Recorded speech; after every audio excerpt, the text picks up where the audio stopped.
ओम नमो भगवते वासुदेवाय।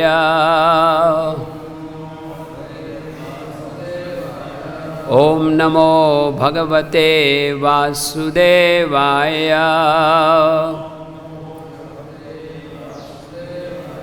ओम नमो भगवते वासुदेवाय।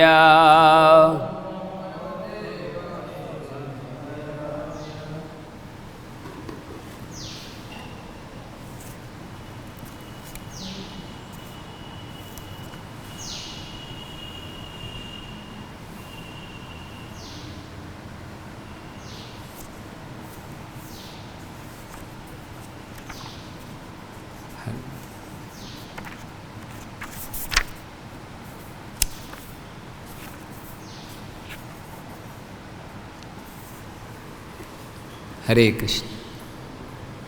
सब भक्तों का आशीर्वाद चाहता हूँ। गुरुदेव श्रील प्रभुपाद। आज हम श्रीमद् भागवत के 7वें स्कंद से पढ़ रहे हैं, जिसका शीर्षक है हिरण्यकशिपु के साधु के समान पुत्र प्रहलाद महाराज। प्रहलाद का वर्णन आ रहा है और आज हम 7वें स्कंद का 5वां अध्याय है और श्लोक नंबर है 17। श्लोक 17। दैत्तेय चंदन वने जातो अयं कंटकद्रुमः यन्मूल उन्मूल परशो विष्णो नालायितार्भक।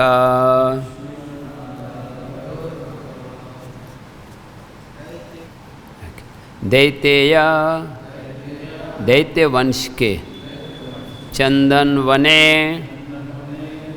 वन में जातः उत्पन्न अयम यह कंटकद्रुमा कंटीला वृक्ष, यद जिसकी मूला जड़ों के उन्मूला काटने में परशो जो कुल्हाड़ी के भांति है, विष्णु भगवान विष्णु नालायिता हत्ता या भेंट अर्भक बालक। अनुवाद एवं तात्पर्य श्रील A.C. भक्तिवेदांत स्वामी प्रभुपाद द्वारा। यह धूर्त प्रहलाद चंदन के वन में कंटीले वृक्ष के समान प्रकट हुआ है। चंदन वृक्ष काटने के लिए कुल्हाड़ी की जरूरत होती है और कंटीले वृक्ष की लकड़ी ऐसे कुल्हाड़ी का हत्था बनाने के लिए बहुत उपयुक्त होती है। भगवान विष्णु दैत्य वंश रूपी चंदन वन को काट गिराने के लिए कुल्हाड़ी के समान है और प्रहलाद उस कुल्हाड़ी का हत्था बन गया, मतलब हैंडल बन गया। तात्पर्य प्रभुपाद जी द्वारा। सामान्यतः कंटीले वृक्ष मरुस्थल में उगते हैं, वे चंदन वन में नहीं उगते। किंतु शुक्र के ब्राह्मण पुत्र षंड और आमर्क नामक ब्राह्मण ने दैत्यराज हिरण्यकशिपु के वंश की तुलना चंदन से की है और प्रहलाद महाराज की तुलना कठोर बलिष्ठ कंटीले वृक्ष से की है, जिसमें कुल्हाड़ी का भेंट बनाया जाता है। उन्होंने भगवान विष्णु की तुलना कुल्हाड़ी से की है।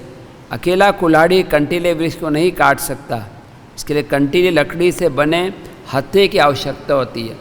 इस प्रकार उस कंटीले वृक्ष जैसे असुर सभ्यता को विष्णु भक्ति रूपी कुल्हाड़ी से खंड खंड किया जा सकता है।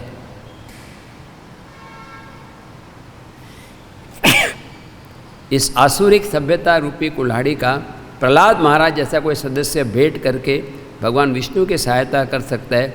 इस तरह असुरी सभ्यता का समूचा वन खंड खंड किया जा सकता है।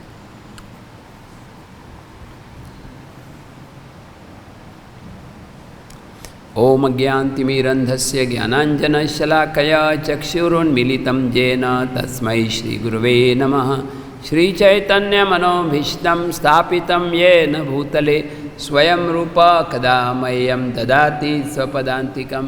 वन्देऽहं श्रीगुरु श्रीयुताः पदकमलं श्रीगुरोन् वैष्णवंश्च श्रीरूपं साग्रजातां सहगना रघुनाथान्वितं तं सजीवं साद्वैतं सावधूतं परिजना सहितं कृष्णचैतन्यदेवं श्रीराधा कृष्णपदान् सहगना ललिता श्रीविशाखान्वितंश्च नमः ॐ विष्णुपादाय कृष्णपृष्ठाय भूतले श्रीमते भक्तिवेदांत स्वामिनिति नामिने नमस्ते सारस्वती देवे गौरवाणी प्रचारिणे निर्विशेष शून्यवादी पाश्चात्यदेशतारिणे वंशाकल्पतरुभ्यश्च कृपा सिन्धुभ्यैव च पतितानां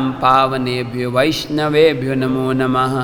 नमो महावदन्याय कृष्णप्रेम प्रदायते कृष्णाय कृष्णचैतन्य नामिनि गौरत्विषे नमः। हे कृष्ण करुणा सिंधु दीनबंधो जगत्पते गोपेश गोपिका कांत राधा कांत नमोस्तुते तप्त कंचन गौरांगी राधे वृंदावनेश्वरी वृषभानुसुते देवी प्रणमामि हरिप्रिय। जय श्री कृष्ण चैतन्य प्रभो नित्यानंद श्री अद्वैत गदाधार श्रीवासादि गौर भक्तवृंद। हरे कृष्णा कृष्णा कृष्णा हरे हरे हरे राम राम राम हरे हरे।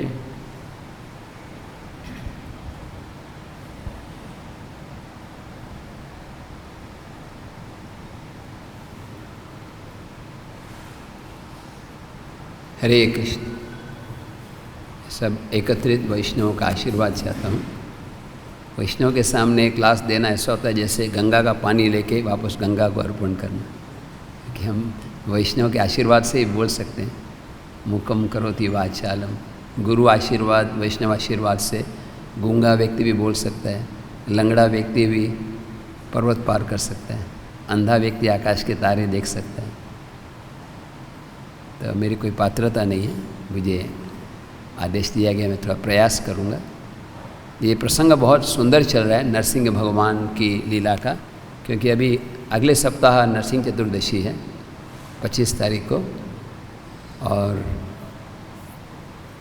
एक्चुअली अभी वर्तमान विश्व की स्थिति को देखकर नरसिंह भगवान से प्रार्थना करना बहुत ज़रूरी है। ये जो पूरे विश्व में जो कोरोना फैला हुआ है, उसका सेकेंड वेव जो आया है, इसलिए पहले वेव से भी ज़्यादा खतरनाक है। और अभी भी भारत में 3 श्रीनिवास प्रभु जी कल बता रहे थे कितने 3-3.5 लाख केस अभी भी हो रहे हैं। तो एक्चुअली मैं सोच रहा था, पहली बार जब वेव आया था तब हम सुनते थे कोई दूर किसी व्यक्ति की मृत्यु हुई है, लेकिन इस बार हम देख रहे हैं कई जो हमारे परिचित हैं वो भी भक्त भी हैं और कई अभक्त भी सब जा रहे हैं। तो हमारा कर्तव्य है सबके लिए प्रार्थना करना। तो मैं ये नहीं कह रहा कि हमारी प्रार्थना करने से शायद भगवान की इच्छा तो प्रबल है, लेकिन फिर भी ये प्रेम दिखाने का एक तरीका होता है। हम दूसरे भक्तों के लिए प्रार्थना करते हैं, अभक्तों के लिए भी प्रार्थना करते हैं, तो इससे हम अपना प्रेम प्रकट कर सकते हैं। तो वास्तव में हर जीव भगवान का अंश है। तो मैं सोच रहा था, जैसे अभी मैं आज भक्तों से निवेदन कर रहा हूँ कि हमारे यहाँ पे वृंदावन में जो हॉस्पिस में जो हमारे एक भक्त हैं गौरंग सुंदर प्रभु, जो आई डॉक्टर हैं आँखों के, और उनके और एक भाई हैं वो भी आँखों के डॉक्टर हैं सिंगापुर में। आज सवेरे ही उनका कोविड के कारण देहांत हो गया। मेरे ख्याल से 45, ज़्यादा उम्र नहीं थी, 40-45। तो उनके लिए भी प्रार्थना करना। विष्णु माधव प्रभु जी के भी मामा थे आपके ना, मामा और मामा के लड़के दोनों ही 1 हफ्ता पहले चले गए। तो ये हमारा कर्तव्य। और मैं हायर लेवल से सोच रहा था कि हर जीव हमारा भाई बहन है, क्योंकि सब कृष्ण के अंश हैं। तो हर रोज़ 3 लाख से ज़्यादा हमारे भाई बहन हैं जिनको कोविड पॉजिटिव हो रहा है, और कितने उसमें से सीरियस भी हो रहे हैं। तो ये समय हमें प्रार्थना ज़्यादा करनी चाहिए, और नरसिंह भगवान से विशेष करके, क्योंकि नरसिंह भगवान सारे विघ्नों को दूर करते हैं। और सबसे बड़ी बात नरसिंह भगवान का इसलिए महत्व है क्योंकि भक्ति में आने वाली जितने बाधाएं हैं वो भी नरसिंह भगवान दूर कर सकते। भक्ति विनोद ठाकुर ने एक बहुत सुंदर किताब लिखी है जिसमें बताते हैं कि हे नरसिंह भगवान, राधा गोविंद की सेवा में जो भी बाधाएं आ रहे हैं वो आप दूर करो। तो नरसिंह भगवान को विघ्न नाशक बताया गया कि भक्ति के मार्ग में जितने भी ऑब्स्टिकल्स आते हैं वो सब दूर हो जाएं। जो भी जैसे भगवान नरसिंह देव ने अपने नाखूनों से हिरण्यकशिपु की छाती फाड़ दी, उसकी अंतड़ियाँ निकाल दी, वैसे हम भगवान से प्रार्थना करते हैं कि मेरे हृदय में भी जो काम, क्रोध, लोभ सब अनर्थ भरे हैं उन सबको निकाल दो, इसे भगवान राधा श्याम सुंदर की सेवा में शुद्ध भाव से कर सकूं। तो यहाँ पर इस अध्याय में देखा जा रहा है कि कैसे प्रहलाद के पिताजी हिरण्यकशिपु अल्टीमेटली वो भी वैष्णव हैं, जय विजय के अवतार हैं, लेकिन यहाँ पे लीला में वो एक असुर का रोल खेल रहे हैं। जैसे कोई ड्रामा होता है, हमारे यहाँ पे भक्त रामायण ड्रामा करते हैं या महाभारत या कृष्णा लीला पे, गौर लीला पर, तो कभी कभी ड्रामा में किसी व्यक्ति को असुर का रोल खेलना पड़ता है। हो सकता है वो असुर नहीं हो लेकिन उस समय उसको बनना पड़ता है। तो जय और विजय भी भगवान के ही पार्षद हैं और यहाँ पर हम देख रहे हैं कैसे उनका जब पतन होता है तो वो विशाल असुर बन जाते हैं। एक बार किसी भक्त ने प्रभुपाद जी से पूछा कि मान लो मैं भी असुर की तरह व्यवहार करता हूँ, बहुत ख़राब बिहेव करता हूँ, तो क्या भगवान आएंगे मेरे को मारने के लिए? तो प्रभुपाद जी बोले नहीं, ऐसे छोटे मोटे असुर के लिए नहीं, भगवान को एक स्टैंडर्ड असुर चाहिए ना। तो भगवान को लड़ाई भी करनी है तो असुर थोड़ा पावरफुल होना, जैसे रावण कितना शक्तिशाली, हिरण्यकशिपु कितनी शक्तिशाली, तो उससे थोड़ा मैच में मज़ा भी आता है। अगर हाथी का चींटी से लड़ाई हो रहा है तो टीवी पर कोई नहीं देखेगा उसको, ये ना कि क्या लड़ाई हो रही हाथी और चींटी की। तो इसीलिए भगवान ही असुरों को भी शक्ति देते हैं। वास्तव में जब प्रहलाद महाराज से उसके पिताजी बोलते हैं प्रहलाद कहाँ से आपको शक्ति मिल रही है, तो प्रहलाद बोलते हैं कि वो भगवान जो आपको शक्ति दे रहे हैं मुझे भी शक्ति दे रहे हैं। शक्ति का सोर्स वही है, जैसे वही इलेक्ट्रिकल पावर है, इससे कोई हीटर चला रहा है और अभी गर्मी का मौसम में कूलर जला रहे हैं, पावर वही है। तो वही भगवान की शक्ति है और कैसे उसका व्यक्ति उपयोग करता है उसके अनुसार उसका चरित्र हो जाता है। भगवद गीता में 16वें अध्याय में भगवान वर्णन करते हैं देवी प्रवृत्ति और असुरी प्रवृत्ति, दो प्रकार के लोग हैं, देवी और असुरी, देवी प्रवृत्ति और असुरी प्रवृत्ति। देवी प्रवृत्ति मतलब जो भक्त हैं, जो भगवान की आज्ञा पालन करने के लिए उत्सुक हैं, उनको देवी प्रवृत्ति बोला जाता है। और जो विष्णु भक्ति के विरोधी हैं या जो भगवान के विरोधक हैं उनको असुरी बोला जाता है। हालांकि जैसे प्रहलाद हैं वो असुर परिवार में हैं लेकिन चरित्र से देवी प्रवृत्ति। या रामायण में कौन सा उदाहरण है, एक भक्त जो असुर परिवार में, विभीषण का परिवार देखिए तो बड़ा, बाकी सब तो अलग हैं, रावण, कुंभकर्ण, उनके और दो भाई थे खर, दूषण और बहन शूर्पणखा। रावण के अनुसार वो पांचों अच्छे थे लेकिन विभीषण थोड़ा अलग निकले। तो असुर परिवार में होकर भी वैष्णव हैं। ऐसे बलि महाराज भी एक्चुअली बलि महाराज प्रहलाद के पुत्र विरोचन के पुत्र हैं। ये बलि महाराज भी हैं असुर परिवार में लेकिन वो परम वैष्णव के महाजन में गिना जाते हैं। तो मतलब देखोगे 12 महाजन में से 2 महाजन ऐसे हैं जो असुर डायनेस्टी में है ना, 12 में से 2 यानी 6 में एक, ऑलमोस्ट 16.6%। तो फैमिली ट्रेडिशन ज़्यादा इम्पोर्टेंट नहीं है। एक चैतन्य मंगल में बहुत सुंदर श्लोक है जो बताता है कि भगवत भक्ति के लिए कोई क्वालिफिकेशन नहीं है।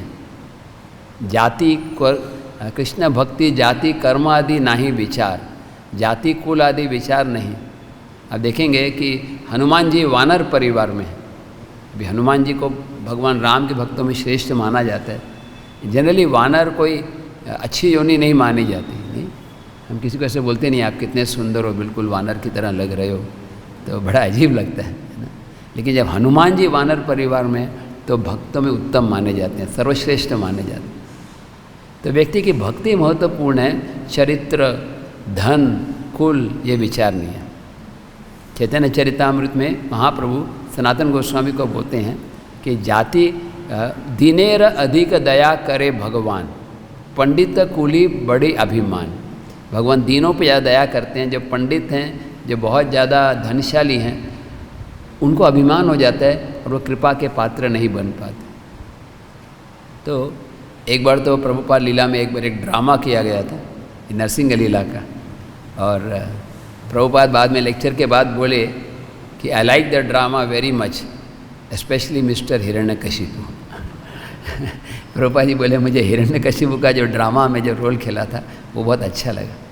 जैसे हम ड्रामा के बाद हम तो जब सबसे मिलते हैं तो हम ये नहीं बोलते अरे ये असुर आ गया देखो, नहीं, हम बोलते हैं अरे ये तो वाह कितना अच्छा ड्रामा किया, आप बिल्कुल हिरण्यकशिपु की तरह लग रहे थे लेकिन अंदर से भक्त हैं। तो यहाँ पे जय विजय भी रोल खेल रहे हैं और कई सारे भगवान जब भी कुछ करते हैं तो एक तीर से बहुत सारे निशाने लगाते हैं। भगवान ये भी सिखा रहे हैं कि वैष्णव अपराध से बचना चाहिए। जय विजय ने वैष्णव अपराध किया 4 कुमारों के प्रति, उनको जाने से रोका और उनका पतन हो गया। और भगवान एक चीज़ हमें भी दिखा रहे हैं कि कैसे जय विजय को भी मतलब कैसे जय विजय का उन्होंने ठीक से व्यवहार नहीं किया। दूसरी ओर कैसे हमें किसी को जज भी नहीं करना चाहिए। मतलब बाहर से देखें तो जय विजय को लग रहा था ये कौन से 4 व्यक्ति आ रहे हैं, उनको जानते नहीं थे। तो भक्त को भी बाहर से हम जज नहीं कर सकते। जब बाहर से हम जज करते हैं, ये भक्त जो है ड्रेस से देखते हैं, इसके कपड़े कैसे हैं, इसका बोलचाल कैसे है, इसकी प्रवचन की कला कैसी है, गाने की धुन कैसी है। तो ये बाहरी चीज़ें हैं, भक्ति का इससे कोई संबंध नहीं है। ये कर्मों के अनुसार किसी को अच्छी आवाज़ होती है, किसी को बोलने की कला होती है, किसी को मैनेजमेंट की कला होती है, कोई बहुत अमीर परिवार से होता है, कोई बहुत डिग्री प्राप्त करता है, लेकिन भक्ति का इससे कोई संबंध नहीं है। हम देखते हैं कि गौर लीला में एक एक्सट्रीम है पुंडरीक विद्यानिधि, जो बहुत बड़े परिवार से हैं, वो करोड़पति हैं, आराम से बैठे हैं सिल्क के सिंहासन के ऊपर, सिल्क के कपड़े पहने हैं और 5-6 बारे हैं आलीशान से। और दूसरी ओर श्रीधर खोला बेचा हैं, इतने गरीब हैं कि उनके घर में पानी टपक रहा है बरसात में, उनके पास उतना धन नहीं है कि उसको रिपेयर करा सके। तो भगवान को कौन ज़्यादा प्रिय है? भगवान को दोनों प्रिय हैं। भगवान भेद नहीं करते। पुंडरीक विद्यानिधि के बारे में चैतन्य महाप्रभु, तो पुंडरीक विद्यानिधि जब नवद्वीप आए उसके पहले ही भगवान बोलने लगे पुंडरीक माय बाप, पुंडरीक माय बाप। और सबने बोला कौन है पुंडरीक? पुंडरीक मतलब जनरल होते पुंडरीकाक्ष, कमल नयन, लेकिन ये कौन है पुंडरीक? फिर महाप्रभु ने बताया एक पुंडरीक नाम के भक्त हैं, वो चाटीग्राम में रहते हैं, वो यहाँ पे भी आने वाले हैं। अब पुंडरीक विद्यानिधि की भक्ति देखिए कि वो इतने रिस्पेक्ट करते गंगा माता का, वो गंगा का दर्शन करने नहीं जाते दिन में, इतना उनका आदर था। वो सोचते थे ये लोग कुल्ला कर रहे हैं, अपना हाथ धो रहे हैं, पैर धो रहे हैं, थूक रहे हैं गंगा में, तो मैं ये अपमान,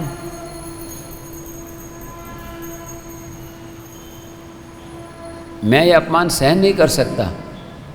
इसीलिए वो गंगा का दर्शन रात में करते थे, जब कोई नहीं देख रहा तभी वो गंगा को दर्शन करते, प्रार्थना अर्पण करते, इतना उनका आदर था। तो एक और तो इतने अमीर हैं लेकिन इतना उनके अंदर भक्ति भाव भी है।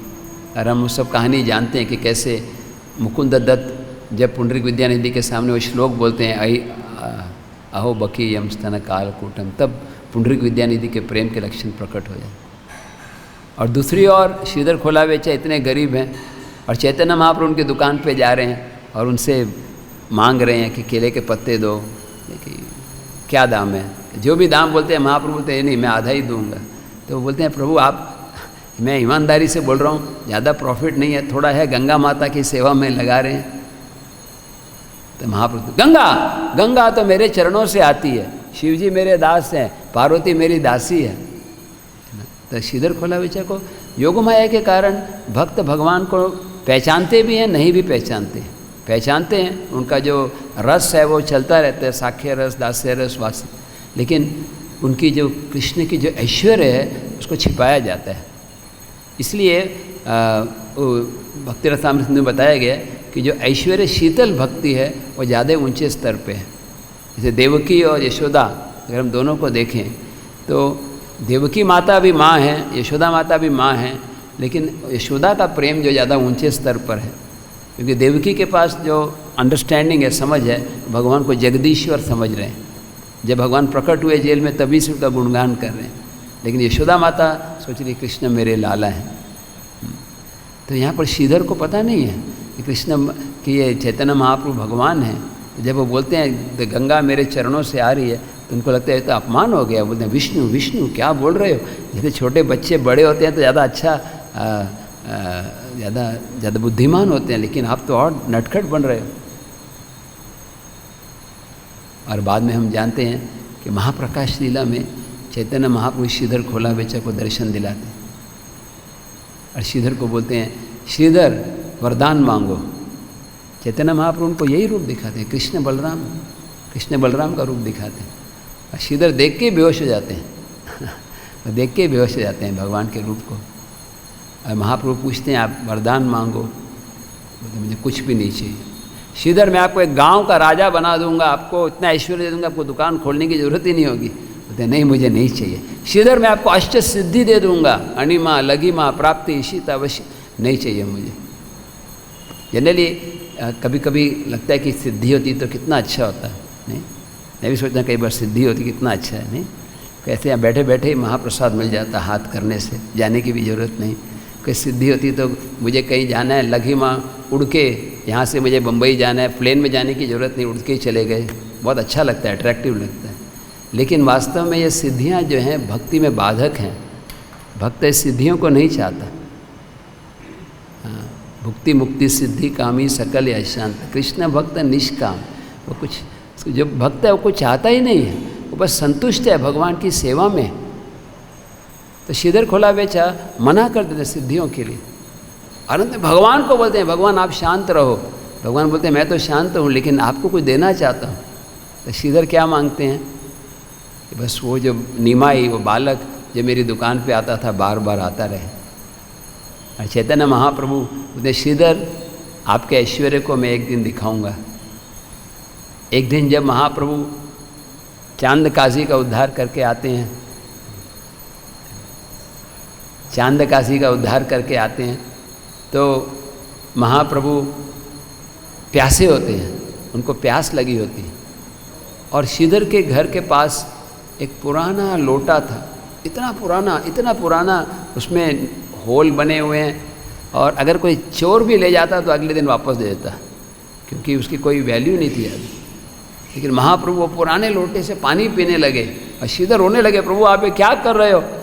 प्रभु हंस के बोले आज पहली बार मुझे कृष्ण भक्ति का अनुभव हो रहा है कि मैं भक्त के कोई दिव्य वस्तु से जल ग्रहण कर रहा हूँ।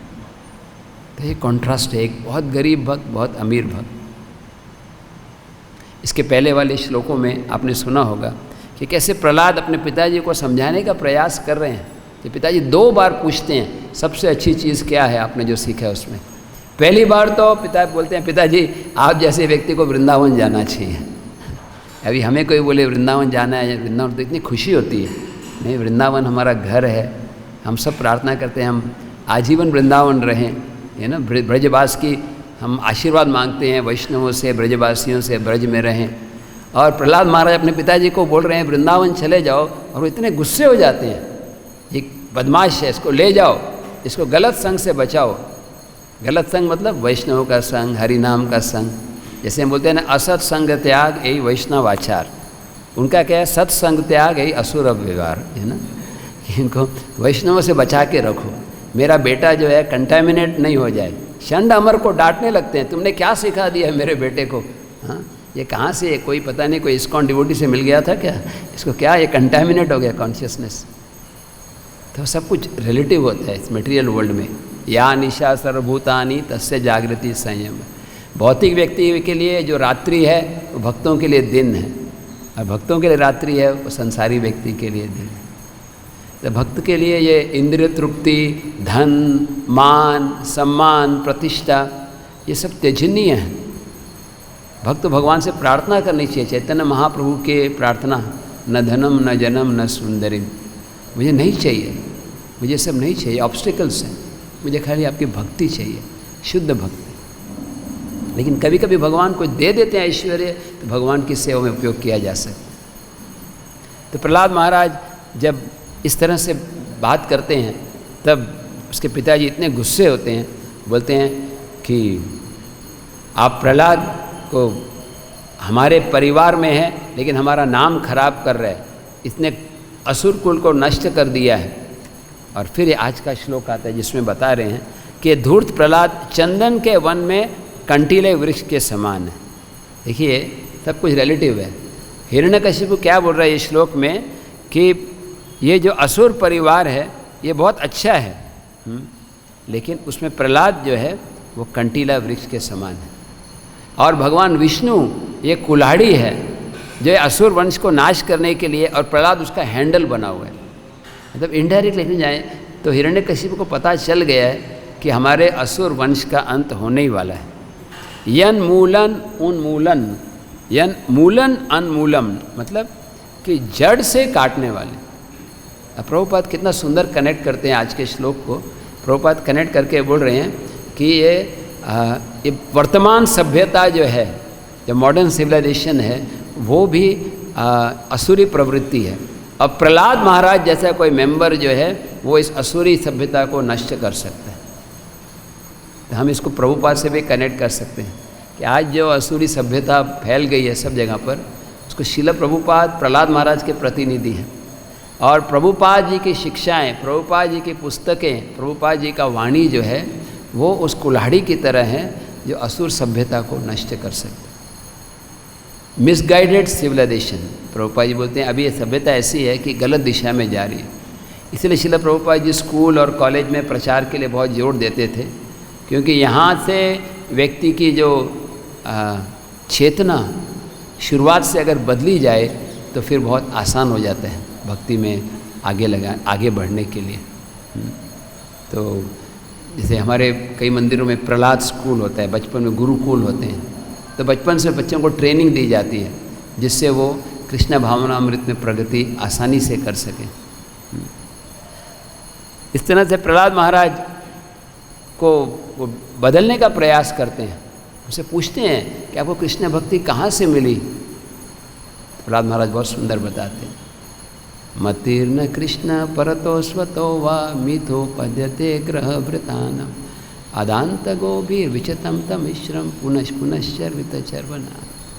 ये जो परतो स्वतो वा, अगर अपने आप से दूसरे से कृष्ण भक्ति करनी है, लेकिन बाद में सीक्रेट बताते हैं, महियाश पद रजोभिषेकम, महात्माओं के चरणों की धूली से, महात्माओं की आज्ञा से। और चैतन्य चरितामृत में इसी श्लोक को चैतन्य महाप्रभु सनातन गोस्वामी को बताते हैं, साधु संग सर्वशास्त्र कहे लव मात्र साधु संग सर्वसिद्धि है। कृष्ण भक्ति के प्राप्ति के लिए, कृष्ण भक्ति के प्रगति के लिए और कृष्ण भक्ति के लास्ट स्टेज के लिए साधु संग अत्यंत आवश्यक है। और साधु का मतलब क्या है?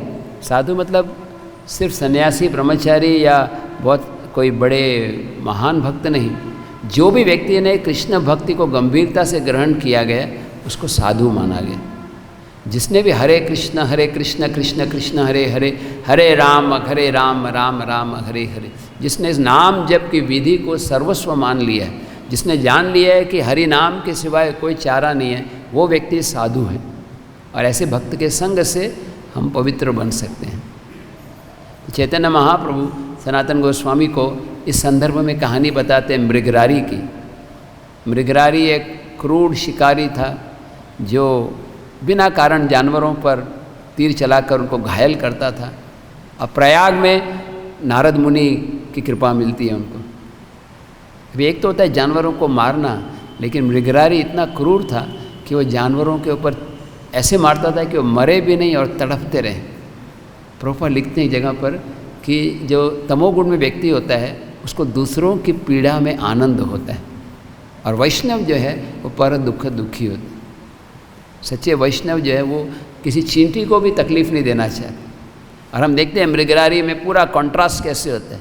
मृगरारी नारद मुनि के मिलने से पहले और मृगरारी नारद मुनि से मिलने के बाद पूरा 180 डिग्रीज पूरा परिवर्तन हो जाता है। कहाँ वो जानवरों को तड़फा रहे थे। जब नारद मुनि की कृपा से कुछ जानवर बच गए तो उनको गुस्सा आ रहा था कि नारद मुनि ने उनको समझाया कि देखो ये सब प्राणी जिसको आप हत्या कर रहे हो ये सब आपका बदला लेंगे। और तब मृगरारी की आंखें खुली, ने पूछा मेरा कैसे उद्धार कर सकते। नारद मुनि ने बताया पहली बात तो अब धनुष्य बाण फेंक दो, इसका मतलब सब अपना ये बुरे कार्यों को त्याग दो और बस अब कुटिया बना के पवित्र गंगा नदी के किनारे बैठकर हरे कृष्ण कृष्ण कृष्ण हरे हरे, हरे राम राम राम हरे हरे। अब प्रभुपाद जी उस तात्पर्य में लिखते हैं कि पवित्र स्थान में भगवान का नाम लेने का फल ज़्यादा होता है, स्पेशली वृंदावन, मायापुर, प्रयाग, जगन्नाथपुरी। प्रभुपाद इन स्थानों के बारे में लिखते हैं। तो हम सब भक्तों को कितना सौभाग्य है कि हम ब्रजधाम में हैं। यहाँ पर एक क्षण भी बिताना देवताओं के लिए भी दुर्लभ है ना। अगर कोई चॉइस दी जाए, स्वर्ग में सबसे ऊंचा इंद्र का आसन मिलना और वृंदावन में एक घास का तिनका बनना, तो वृंदावन का एक घास का तिनका बनना ज़्यादा हजारों गुना ज़्यादा महान स्थिति है। उद्धव जी जो भगवान के पार्षद हैं, जो कृष्ण के भाई के समान हैं, मतलब साख्य रस में हैं, वो उद्धव जी भी जब गोपियों के प्रेम को देखते हैं, एक्चुअली उद्धव जी आए थे इसलिए क्योंकि ब्रज की गोपियों को संदेश लेकर को समझाने के लिए, लेकिन जब वो देखते हैं कि कैसे श्रीमती राधा रानी और गोपियों का प्रेम की पराकाष्ठा, कैसे वो कृष्ण के लिए रो रहे हैं। साधारण व्यक्ति कोई रोता है तो हम बोलते हैं मत रो, क्यों रो रहे हो, कोई रिश्तेदार की मृत्यु हो गई, कोई बात नहीं, आत्मा की मृत्यु नहीं होती, शरीर की मृत्यु होती है। कोई रोता है कोई चीज़ के अंदर, कोई बात नहीं, नई चीज़ मिल जाएगी। लेकिन जो कृष्ण के लिए रोता है उसका क्या कहना, उसको क्या कहा जा सकता है कि और रो। प्रभुपाद जी लिखते हैं कि टीयर्स आर दी परफेक्शन, आँखों में आंसू जब भगवान के लिए कोई बहाता है तो भक्ति की पूर्णता है। प्रभुपाद लिखते हैं कि वृंदावन में जो बछड़े हैं, गाय हैं, वो भी कृष्ण के लिए रोते हैं। तो ये जब हम भगवान का नाम जप करते हैं तो हमारी अभिलाषा होनी चाहिए कि वो दिन कब आएगा जब हम शुद्ध नाम लेंगे। हमारे पूर्वज आचार्य भक्ति विनोद ठाकुर लिखते हैं ऐसे, कबे हबे बोलो से दिन आमार, अपराध गुची शुद्ध नामे रुचि, कृपा बल हबे हृदय संचय। कि कब वो दिन आएगा जब मेरे अपराध दूर होंगे, शुद्ध नाम में रुचि आएगी। कोरिते श्री कृष्ण नाम उच्चारण पुलकित देह गदगद वचन। कब मैं एक्सटेसी में आके भगवान को पुकारूंगा, हे नंद नंदन, हे राधे ब्रज देवी के च ललिते, हे नंद शुनो कुता। हमारे जो ब्रज के जो गोस्वामी हैं, श्री रूप गोस्वामी, सनातन गोस्वामी, इनका उनकी कॉन्शियसनेस इस प्रकार से है कि विरह में कृष्ण को याद कर रहे हैं। नारद मुनि के इंस्ट्रक्शन को फॉलो करने से मृगरारी का इतना परिवर्तन हो जाता है। कई लोग आकर उनको जो आवश्यकताएं सब पूरी करते हैं। और एक दिन नारद मुनि और पर्वत मुनि आ रहे थे और मृगरारी अपने गुरु महाराज को प्रणाम करने गए। ऐसे प्रणाम करने गए, देखा यहाँ पे कोई चींटियाँ हैं, तो सोचने लगे ये चींटियाँ हैं, इनको कष्ट होगा, ये की मृत्यु हो सकती है। तो रुक गए और बड़े सावधानी पूर्वक उनको हटाने लगे, फिर वो प्रणाम कर। ये कितना परिवर्तन है। कहाँ पर वो व्यक्ति जानबूझकर तड़फा रहा था और अब वो एक चींटी को भी कष्ट नहीं देना चाहता। से हमारे एक एग्जाम्पल है हमारे प्रभुपाद जी की लीला में। पीटर बुरवाश नाम सुने, प्रभुपाद जी के उन्होंने ऑफिशियली दीक्षा नहीं ली, लेकिन प्रभुपाद जी की बहुत कृपा मिली उनको। प्रभुपाद जी को मैनेजमेंट संबंधित कई ज्ञान दिया था। तो वो एक टेनिस प्लेयर थे। तो जब वो एक टेनिस गेम खेल रहे थे तो ऐसा होता है, टेनिस गेम जो है वो बहुत टीवी पर ब्रॉडकास्ट किया जाता है और सब देख रहे हैं। और वो सामने वाले जिस व्यक्ति के साथ खेल रहे हैं, तो अभी लास्ट पूरे मैच का लास्ट गेम, लास्ट सेट का लास्ट पॉइंट है। जो ये पॉइंट जीतेगा वो विजयी होगा, उसको मतलब से लाखों डॉलर मिल जाएंगे। और अब इसके विरोधी पक्ष वाले बॉल फेंकने वाले इनको जवाब देने के लिए एक पर्टिकुलर स्थान पे रहना है जो अनुकूल है, वहीं पर हैं। और जैसे ही वो बॉल आने का समय आता है, अचानक पता नहीं उनको क्या लगा, वो वहाँ से 5 फीट थोड़ा साइड में हट गए। मतलब सब समझ गए, अरे ये हट गए तो अब इनकी पराजय निश्चय है। लेकिन किसी को समझ में आया क्यों हटे, और जैसे हटे और जब बॉल सामने आई तो उन्होंने प्रयास किया जवाब देने का, लेकिन वो चूक गए, वो हार गए, और हजारों लाखों डॉलर जो मिलने थे वो उनको नहीं मिले। और सब उनसे पूछ रहे थे कि क्या कारण है, आपको पता था कि यहाँ पर खड़े रहना है, फिर आप गलत जगह पर क्यों खड़े थे। उन्हें किसी को बताया नहीं, खाली भक्तों को बताया कि जहाँ पर मुझे खड़ा होना था वहाँ पर कुछ चींटियाँ मैंने देखी, कुछ चींटी थे, अगर मैं वहीं पर खड़ा रहता तो उनकी मृत्यु हो जाती थी। मैंने सोचा कि मैं प्रभुपाद जी की शिक्षाओं में पढ़ा है कि किसी भी जीव को कष्ट नहीं देना है, तो चाहे मुझे लाखों रुपए का नुकसान हो कोई बात नहीं, लेकिन किसी को मैं कष्ट नहीं दूंगा। तो ये हम देख सकते हैं कि कैसे ये प्रभुपाद जी की शिक्षाओं का फल, ये भक्त कितने कॉन्शियस होते हैं। एक वैष्णव का लक्षण है कि वो हमेशा हर जीव में कृष्ण को देखते हैं। जो भक्त एडवांस होता है भक्ति में, वो देखता है कि सबके हृदय में कृष्ण है, सबके हृदय में कृष्ण, ईश्वर सर्वभूतानां हृदयेश्वर ज्योतिष्ठित। लेकिन ये सब चेतना कैसे आती है, ये सब प्रहलाद महाराज इसके बाद जब उनके पिताजी फिर से पूछते हैं तब वो बताते हैं। 23वें श्लोक में, आज के 5 दिन बाद वो आएगा। श्रवणम कीर्तनम विष्णु स्मरणम पाद सेवनम अर्चनम वंदनम दास। प्रहलाद महाराज अपने पिताजी को भी उपदेश कर रहे हैं। प्रहलाद महाराज शत्रु और मित्र में भेद नहीं करते, वो सबको वही ज्ञान दे रहे हैं।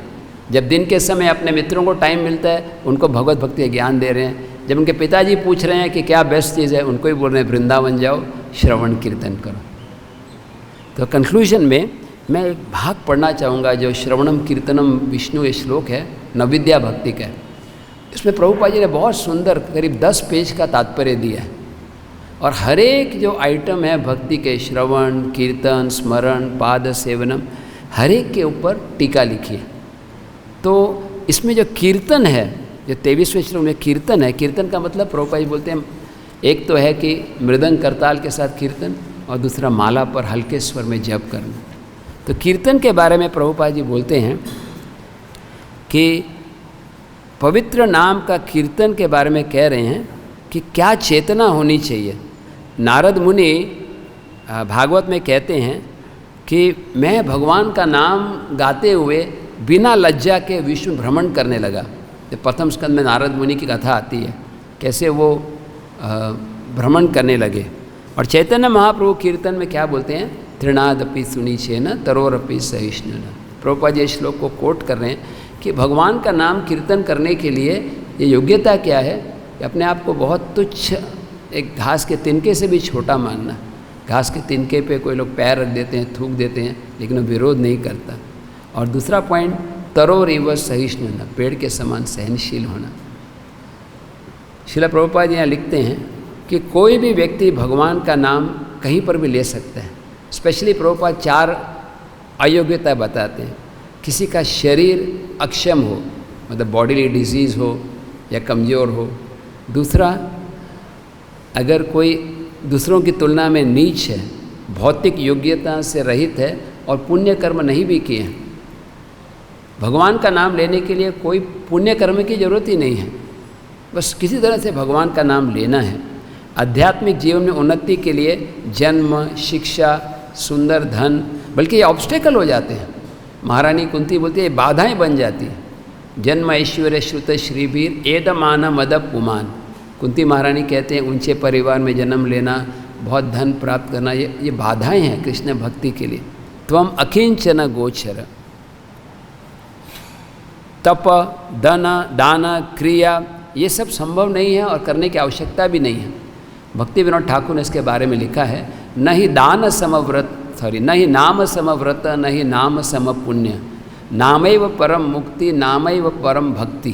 कि नाम के समान कोई पुण्य नहीं है, नाम के समान कोई व्रत नहीं है, नाम के समान कोई तपस्या नहीं है। और एक श्लोक कोट करते हैं पुराणों से, अगर कोई 1 लाख गाय भी दान करता है, जो गायों को बहुत सजाया गया है, उनके सींग में सोना लगाया गया है, और दूसरी ओर कोई एक बार किसी को हरि नाम का अवसर देता है, सुनने का या बोलने का, तो हरि नाम का दान है, उसका लाभ ज़्यादा है, करोड़ लाखों लाखों गाय देने से भी ज़्यादा। और श्रील प्रभुपाद यहाँ पर वो श्लोक कोट कर रहे हैं, बहुत फेमस, हरे नाम कीर्तनादेव कृष्ण से 2 श्लोक बता रहे हैं। इसके बाद लास्ट पैराग्राफ में प्रभुपाद बताते हैं कि 10 अपराध से बचना चाहिए, और बहुत डिटेल में 10 अपराध बताने के बाद अंत में लिखते हैं कि इन अपराधों के शमन का कोई उपाय नहीं है, न जानते हुए अपराध हो ही जाते हैं। तो प्रभुपाद सीक्रेट बताते हैं, एक ही तरीका है अपराध से मुक्त होने का। ये संस्तुति की जाती है कि नाम के चरणों में अपराधी 24 घंटे नाम कीर्तन करता रहे, कांस्टेंट चैंटिंग, हमेशा गाना। फिर आप बोले प्रभु जी कैसे, तो हमारी सेवा है और प्रैक्टिकल जिम्मेदारी है। हम माला पे 16 माला करना ही है, लेकिन मन में हर समय कृष्ण को याद करो। कृष्ण नाम से ऐसे अटैचमेंट होना चाहिए, ऐसे आसक्ति हो जाए कि हम शुइते खाइते बुशीते यथा तथा नाम लय। चैतन्य भागवत में कहा गया कि सोते हुए उठते हुए खाते हुए जो हमेशा गा रहे हरे कृष्ण कृष्ण कृष्ण हरे हरे, हरे राम राम राम हरे हरे, ऐसा व्यक्ति जो हर समय भगवान का नाम ले रहे, उसको जीवन की परम सिद्धि की प्राप्ति होती है। श्रील प्रभुपाद यहाँ बोल रहे हैं कि 24 घंटे नाम लेने से धीरे धीरे दिव्य पद की प्राप्ति होती है। और प्रभुपाद यहाँ पे 2 श्लोक बोल रहे हैं कि नाम जप से अपराध मुक्त होने के लिए, जब नाम जप होने के बाद हम भगवान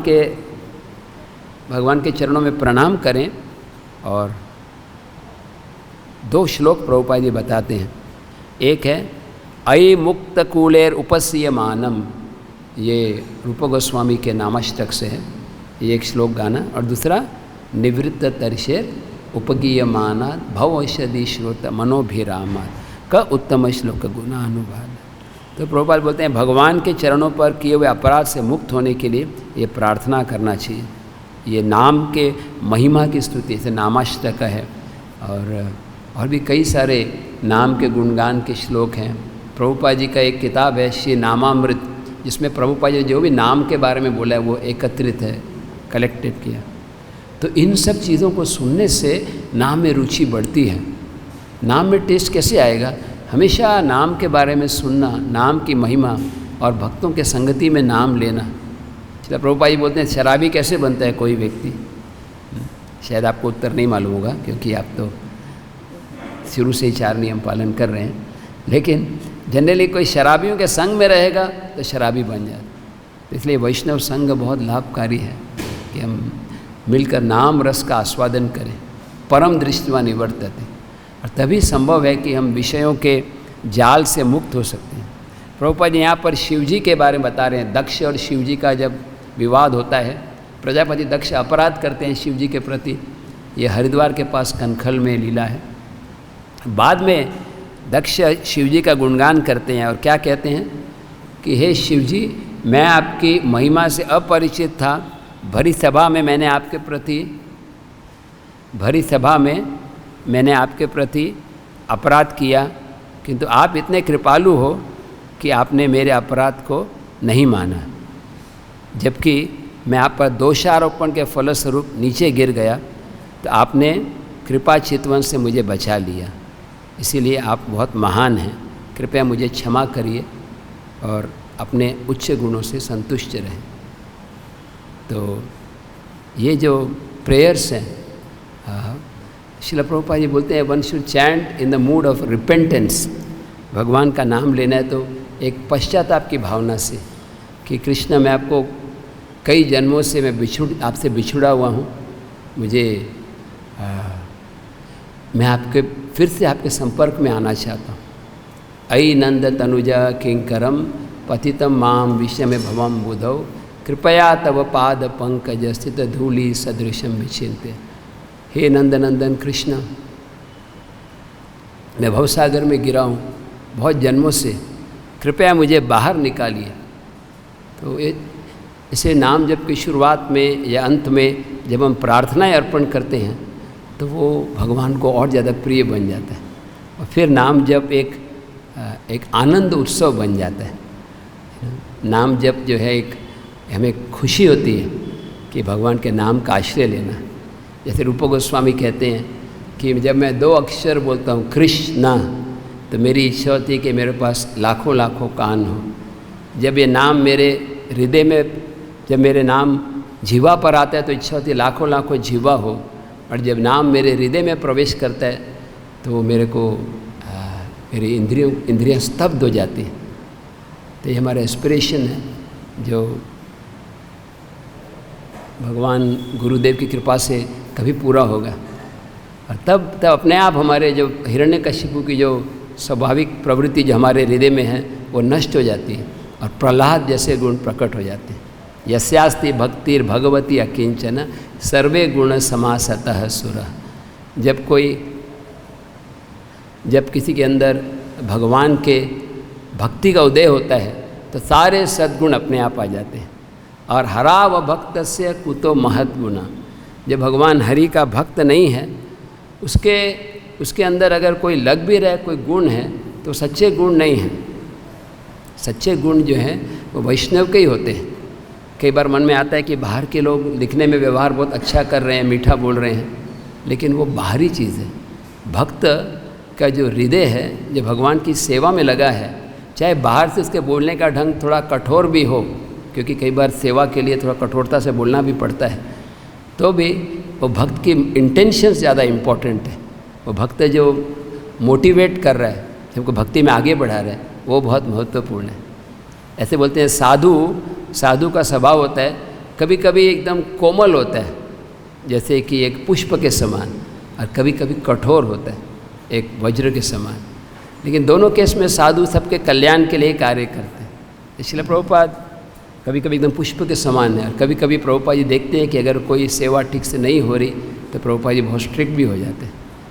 तो वैष्णव को जानना चाहिए इसी गुण से कि वो कृष्ण के शरणम, वो कृष्ण की शरण में आ गया। जिसने स्वीकार कर लिया है कि कृष्ण मेरे प्रभु हैं, मैं उनका सेवक हूँ, I am simply a servant, मैं सिर्फ भगवान का सेवक हूँ, तो वो व्यक्ति जो है भगवान की भक्ति में सफलता प्राप्त कर सकता है। तो मैं सब भक्तों से आशीर्वाद मांगता हूँ कि आप सब भक्त मेरे पर दया करें और मैं हरि नाम शुद्ध रूप से ले सकूँ। मुझे आशीर्वाद दीजिए। हरे कृष्णा कृष्णा कृष्णा हरे हरे, हरे राम राम राम हरे।